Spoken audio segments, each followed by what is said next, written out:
कोलकाता में जो lady doctor के साथ में जो दरिंदों ने बलात्कार किया, वो घटना महाराष्ट्र में होने वाली थी, लेकिन अच्छा हुआ कि वो छात्राएं बड़ी होशियार थीं और उन्होंने ऑटो रोक लिया और लोगों के सामने उसकी पिटाई कर दी। पूरी खबर मैं आपको पढ़कर सुनाऊंगा। जी हाँ दोस्तों, आपको मालूम है हमारे देश में इस वक्त क्या चल रहा है। इस वक्त माहौल बहुत ज़्यादा ख़राब चल रहा है। हमारा देश तो बेशक आज़ाद है, लेकिन बेटियां रहने वाली आज़ाद नहीं हैं, बेटियां सुरक्षित नहीं हैं, बेटियां यहाँ की सेफ़ नहीं हैं।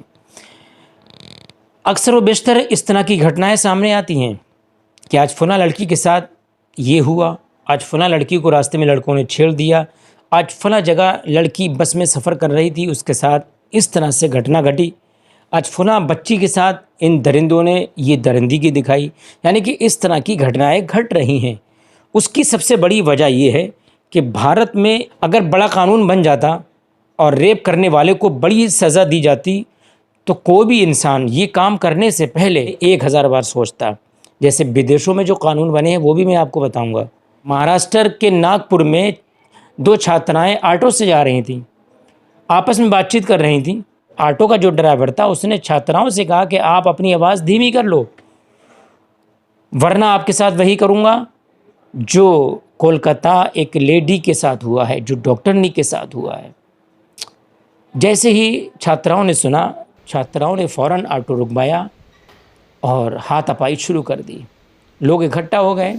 आप देखें वीडियो चल रहा है, आवाज़ मैंने इसकी बंद कर दी। लोग इकट्ठा हो गए तो उसने माफ़ी मांगी, कहा मुझसे गलती हो गई। काफ़ी लोगों ने उसकी पिटाई करी, लड़कियों ने भी पिटाई करी। लेकिन इतना बड़ा दिल कैसे हो रहा है? वो यही, अगर भारत में कानून होता इसके ख़िलाफ़ तो इतना बड़ा कदम कोई नहीं उठाता। भारत में कानून सख्त से सख्त बनना चाहिए, या तो फ़ौरन फांसी की सज़ा हो, या उसको औरतों का कानून हो, औरतें चप्पलों से पत्थरों से मार मार कर उसको मौत के घाट उतारें, या उसको ज़मीन में ज़िंदा गाड़ दिया जाए तब उसकी मौत हो, या गोली से मार दिया जाए। इस तरह के कानून अगर बनते हैं तो ये घटनाएं सामने नहीं आएंगी। फिर हमारी बेटियां देश की तरह आज़ाद घूमेंगी, बिजनेस भी करेंगी और सब जगह जा भी सकती हैं, शॉपिंग भी करेंगी। खबर है कि ऑटो ड्राइवर ने दी कोलकाता जैसे रेप करने की धमकी, छात्राओं ने सरेआम कर दी उसकी पिटाई। महाराष्ट्र के नागपुर से एक शर्मनाक घटना सामने आई है। यहाँ एक ऑटो ड्राइवर पर आरोप है कि उसने 2 छात्राओं को धमकी दे डाली है कि वो उसके साथ वही करेगा जो कोलकाता में एक डॉक्टरनी के साथ हुआ था। ये सुनते ही छात्राओं ने उसकी पिटाई कर दी। जानकारी के मुताबिक दोनों छात्राएं ऑटो में ज़ोर ज़ोर से बातचीत कर रही थीं। ड्राइवर ने उसे आवाज़ धीमी करने को कहा था। उसके बाद में आपस में बहस होना शुरू हो गई। लेकिन दोस्तों, इस तरह की घटनाएं क्यों घट रही हैं? उसकी सबसे बड़ी वजह यही है कि कोई सख्त कानून यहाँ पर नहीं बना है। कुछ जगहों पर, कुछ मुल्कों में सख्त कानून है, जो मेरी नॉलेज में है वो मैं आपको थोड़ा सा पढ़कर सुना रहा हूँ। चीन का कानून क्या कहता है? मेडिकल जांच में अगर दोषी पाए जाने पर सीधी मौत की सज़ा सुना दी जाती है। ये चीन का कानून है। और ईरान का कानून क्या कहता है?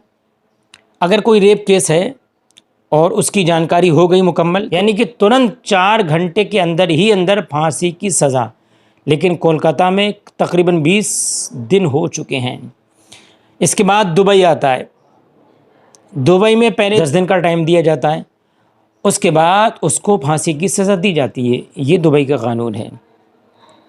और अफ़गानिस्तान में तुरंत गोली से उड़ा दिया जाता है ऐसा करने वाले को, और पता चल जाए कि दोषी यही है, तुरंत गोली से उसको उड़ा दिया जाता है, टाइम नहीं लगता है।